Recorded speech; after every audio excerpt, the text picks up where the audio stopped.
Alright guys, if you just bought a Mac and you're seeing a screen like so, it's actually because they factory reset it. So that will tell you that it's actually not brand new.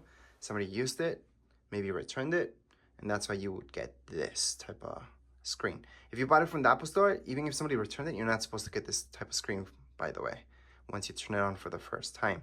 If you bought it from somebody else, sure, because they factory restored it, you can get the screen. There's nothing wrong with it, but the first thing you have to do is go all the way on the right hand side. You're gonna see that Wi-Fi. Just hook up your Wi-Fi. So you're gonna go on and just connect your Wi-Fi, put in your password, and then you're gonna activate this Mac.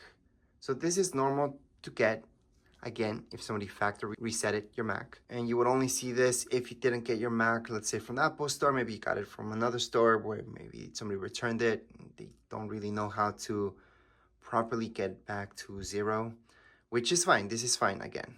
So right now it's just gonna be activated. We will restart. So let's just click on restart, and then you can activate it using your own Apple ID. So again, nothing wrong with that screen.